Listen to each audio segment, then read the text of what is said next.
Hi, I'm Dr. Caroline Leaf and welcome to my podcast, Cleaning Up the Mental Mess. A podcast dedicated to helping you clean up your mental mess with simple and scientific tips and strategies. In this podcast, I'm going to discuss mind management, what it is and why it's so important for our mental health. And this is from my new book called Cleaning Up Your Mental Mess, which will be out in March 2021 and is available for pre-order on Amazon or wherever you get your books. Anxiety, depression, post-traumatic stress are all ways of describing natural human responses to adversity. And we all face adversity in many different ways. Challenging events and circumstances are as much a part of modern existence as they were a part of human history. Just look at what's going on around us today. But calling these mental and emotional responses neuropsychiatric brain diseases completely misses the point.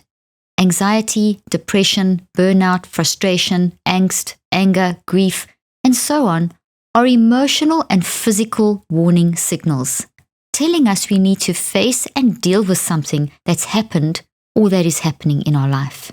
This pain, which is very real, is a sign that there's something wrong. It's a symptom of an underlying cause. You are in a state of disequilibrium. It's not a sign of a defective brain. The brain is going through a process of reordering and reorganizing in response to whatever experience you are having or have had. And this is because the brain and the mind are separate. The brain responds to the mind. It doesn't produce the mind. The mind works through the brain, and the brain responds to the mind. And we can use our mind to drive our mind to change how the brain is functioning. This is called directed neuroplasticity. Emotional pain doesn't need to be validated by a medical disease label or as a brain disorder, nor does it need to be numbed with medication. Mental health struggles are very, very real, but they are not your identity. They're not fixed. They are normal reactions to adverse circumstances and need to be embraced and processed. They need to be addressed and not suppressed, or things will just get worse and explode. If you don't get them out, they will go into your brain, into your body, and at some point, volcanic mode, they will explode. Unfortunately, the way mental health is handled currently, emotional pain is seen as a disease. But research shows that your view or your attitude towards feelings of sadness, nervousness, or hopelessness will actually buffer you against or create harm against some of the harmful health consequences of so-called negative emotions. So how you view an emotion will help you or hinder you.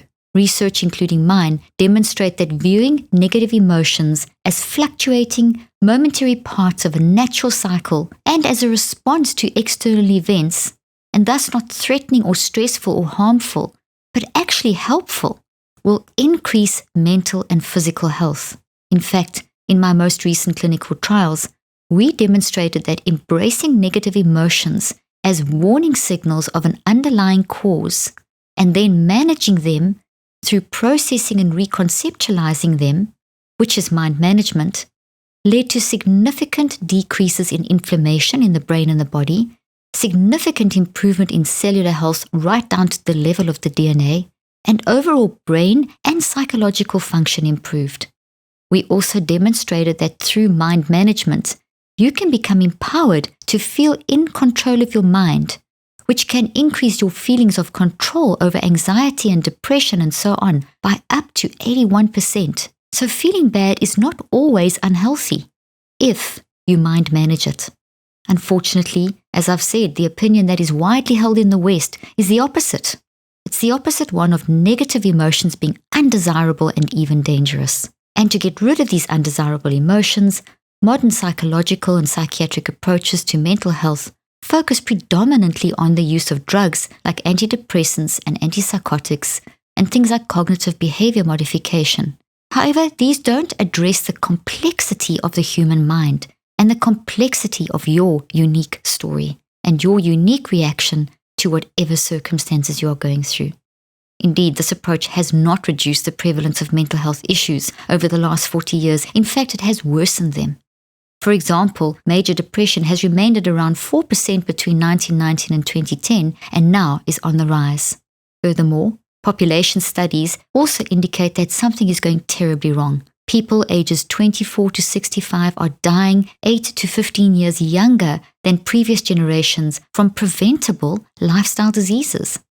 There is a pressing need to change the way we approach healthcare, especially mental health. Now, more than ever, you really shouldn't put off seeing a doctor when you're not feeling well. And I know that with everything going on, it can be difficult to put your health first, especially if you're a parent or caregiver. Trust me, as a mom of 4, I know the struggle. That's why I use PlushCare. They make seeing a doctor so easy. I do it right from home. PlushCare provides virtual doctor appointments through your smartphone or computer. I just pick a time that works for me and book an appointment right online. I don't have to sit on hold forever to make an appointment, or leave the house and sit in a crowded waiting room and be exposed to who knows what. With PlushCare, I can be diagnosed, treated, and even have a prescription sent to my pharmacy of choice if needed within minutes. PlushCare accepts most major insurance carriers and is available in 50 states. And the doctors care. They're here to help by discussing treatment options and providing prescriptions as needed. And they're available anytime I have questions. And if you need a regular checkup or have questions about mental health, PlushCare doctors are also available to help. Schedule an appointment today to discuss your treatment options. With PlushCare, I don't put off seeing a doctor, and neither should you. No more excuses. Make your appointment today. Go to plushcare.com/drleaf. That's plushcare.com/drleaf. plushcare.com/drleaf. The link and offer details will be in the show notes. To solve this problem, we must therefore shift our focus from a symptom-centered approach, where we're just trying to identify a symptom and suppress it, to one centered around each person's complex story and unique experiences and helping them mind manage this. This is the approach I've taken in my newest book, Cleaning Up Your Mental Mess. After more than 3 decades of clinical practice and research, I developed, in response to the need of my patients for a simple technique to help them, I developed a concept called the neurocycle, which is a mind management process, a simple 5-step mind management process based on extremely complex neuroscience, neuropsychology, quantum physics, all kinds of different sciences, and years, as I said, more than 30 years of clinical practice and application. And the overall concept of the neurocycle is it's based on the science of thought. You see, we as humans have a mind and we have a brain, and they're separate but inseparable. And our mind is the unique way that we think, feel, and choose.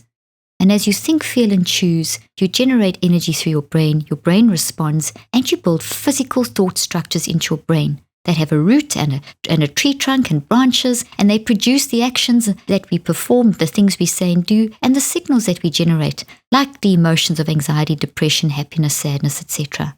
And in the research that I've done in the clinical application, I have shown that we can actually manage this process. We can direct this process. We can capture our thoughts. We can capture those thoughts that can drive us crazy, and we can actually change them. In changing them, we change the structure in our brain and we change our behaviors. We can direct the neuroplasticity of the brain.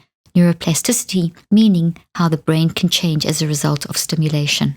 And in the years that since I have continued to research and refine these powerful steps towards helping people develop healthy mind management. In my newest book, Cleaning Up Your Mental Mess, I teach you how to apply these simple, practical, and scientifically researched and clinically applied steps to issues such as anxiety and stress and burnout and toxic trauma and toxic thinking and toxic habits. And even the day-to-day stuff of dealing with acute trauma and dealing with toxic people and people-pleasing and imposter syndrome and just dealing with life, moment by moment. You know, we can go 3 weeks without food. We can go 3 days without water. We can go 3 minutes without oxygen. But we cannot even go 3 seconds without using our mind. We need mind management 24/7 because the way you manage your mind when you're awake impacts how you sleep at night. My whole goal has been to make something very scientific through the process of neuroscience, something very simple so that you can apply it in your life on a day-to-day basis. And that the result of this is the 5-step scientific process of the neurocycle. So what is the neurocycle? It's a simple way that you think, 5 steps that you go through, which helps you direct your mind to direct the neuroplasticity in your brain. So it's basically you using your mind to control your mind in a simple process that works to actually create a healthy thought pattern in the brain. It's simple, it's easy to use, and I'm going to do a very simple example with you now just to give you a taste of this. And if you want to know more, then you can go to my book, Cleaning Up Your Mental Mess. Okay, so the 5 steps are the following. The first step is to gather, to become aware, to create awareness. So it's gathering. I call it the gather step. And it's basically being aware of what you are, your warning signals like the depression or anxiety, being aware of your behaviors, being aware of your perspective. So you start zoning in onto awareness of those things. I often use this example of gathering apples and putting them into a basket. So it's a very deliberate, conscious awareness, not a random awareness. And it's very focused on, okay, I am feeling like this now. What are my emotional warning signals? What are my physical warning signals? What is my body telling me? What are my emotions telling me? What are my behaviors? And as you zone into those, you then immediately move into the next step, which is called reflect. And the reflect step is a very focused, deliberate, intentional, conscious asking, answering, and discussing to try and understand why you have those warning signals and why you have those behaviors and what do they mean. So it's a sort of asking, answering, discussing kind of mental autopsy. And as you do that work of the second step, your brain automatically starts creating structures genetically. So what you then do in the third step is you write. And by writing things down, you then are reflecting the process that's going on in the brain as this information is swirling through the brain. And that gives you control over the process. It helps you to externalize the internal stuff and get it out. What we know from neuroscience is that as soon as you become aware of things, like through the gather step, and you start reflecting on things through the reflect step, just digging to find out why and what's happening and why, that then weakens the networks in the brain, or it weakens that particular toxic thought that's made of proteins in the brain. And when something's weakened, then you can start doing something with it. You can start changing it.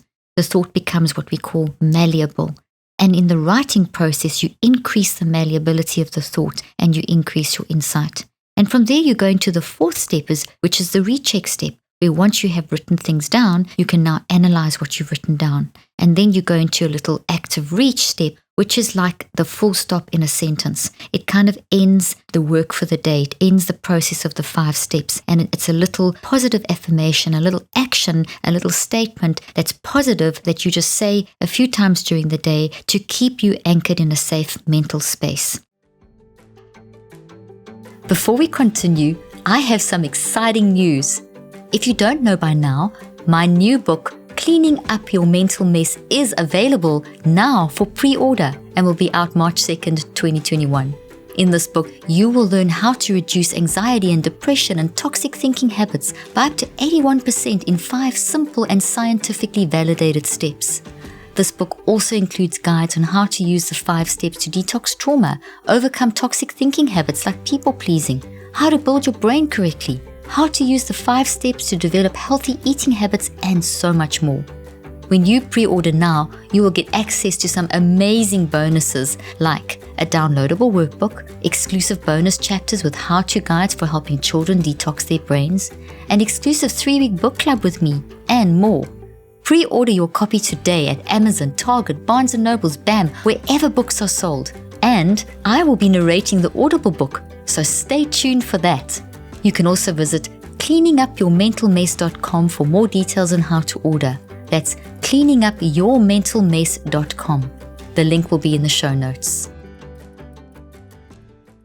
So let's apply this together now on something simple. And so the neurocycle we're going to do together, and this is one of, honestly, a multitude of different applications. You can use a neurocycle for dealing with a toxic habit, dealing with a toxic trauma, dealing with a toxic people. There's just an endless amount of ways you can use the neurocycle. Even to build your brain and build a mental resilience in your brain, you use these 5 steps, but in a slightly different way. So I'm going to do this little example with you. And then if you're interested to find out more, as I said, you can go to my book, Cleaning Up Your Mental Mess. Okay, so we're going to talk about how to apply these 5 steps to end a worry spiral. Okay, so the first step is to gather. So I'm just going to walk you through just a very simple example. So gather awareness and embrace what you are worrying about. So this is the whole thing that I've been saying so far in this podcast. Don't see worry as something negative. Change your attitude and say, okay, worry is not bad.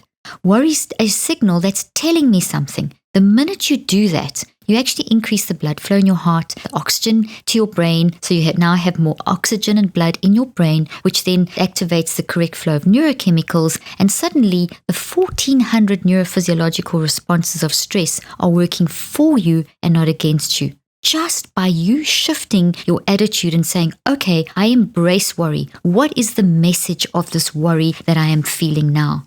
Then in the reflect step, you start actually naming it, describe it. I am worried about. You make a statement. I am worried about X, and you be as specific as you can, and you ask yourself why, and you answer and you discuss with yourself. And you just do this honestly for like a minute or two. You don't have to do this for long.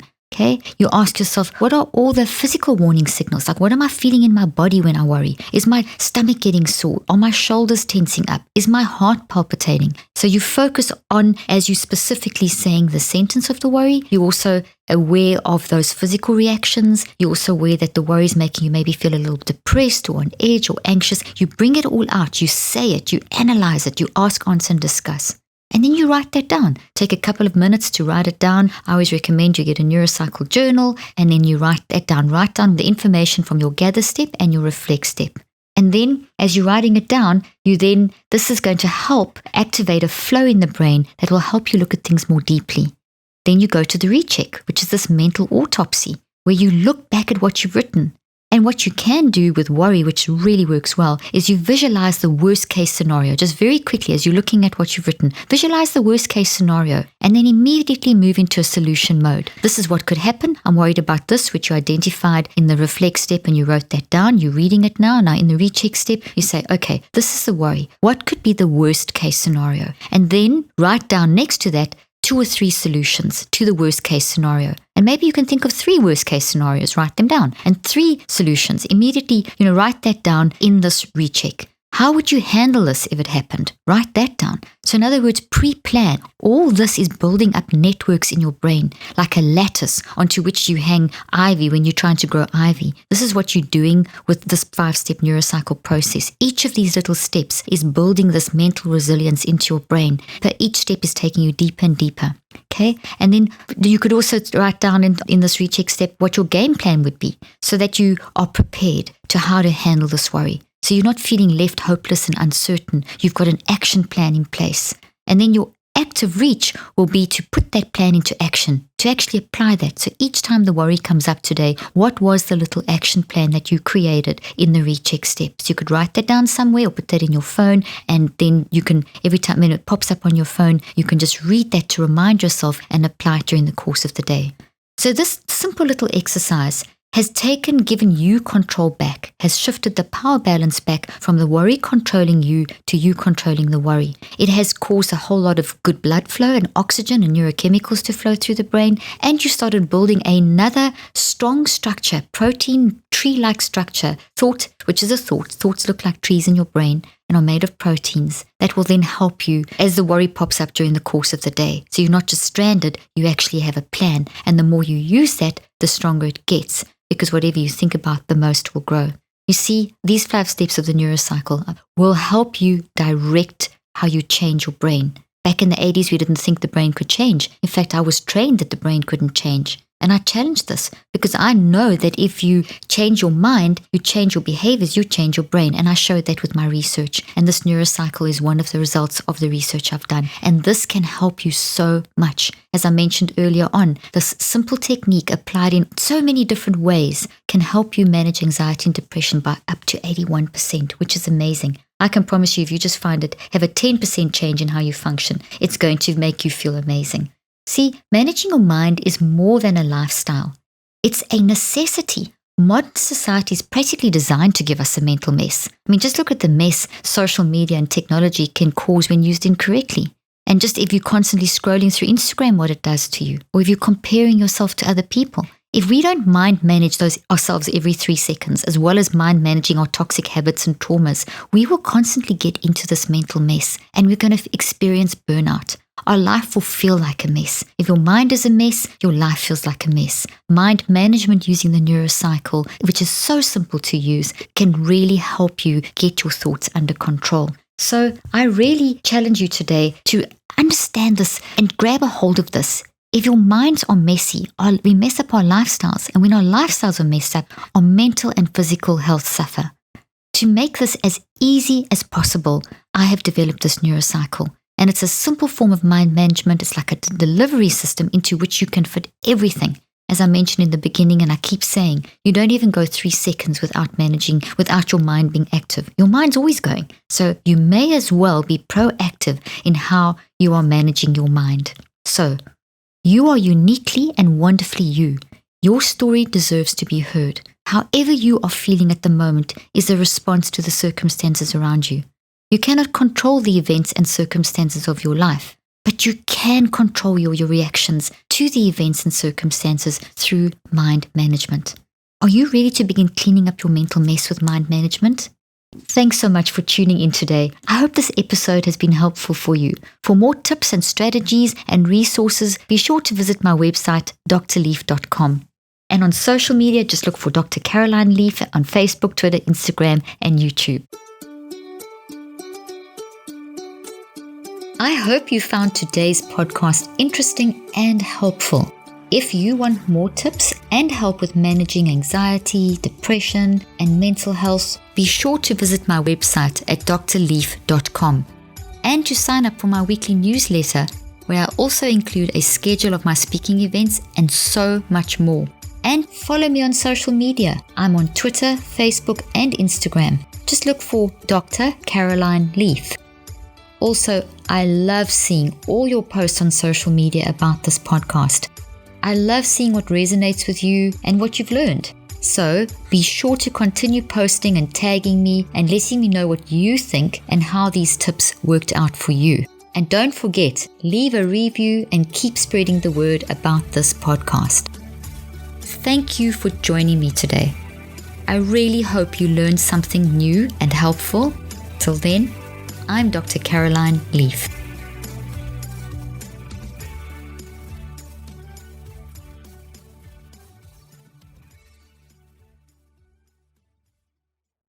This podcast represents the opinions of myself and my guests. The content here should not be taken as medical advice. The content here is for educational and informational purposes only. Please consult your healthcare professional for any individual medical questions you may have. While we make every effort to ensure that the information we are sharing is accurate, we welcome any comments, suggestions, or corrections of errors.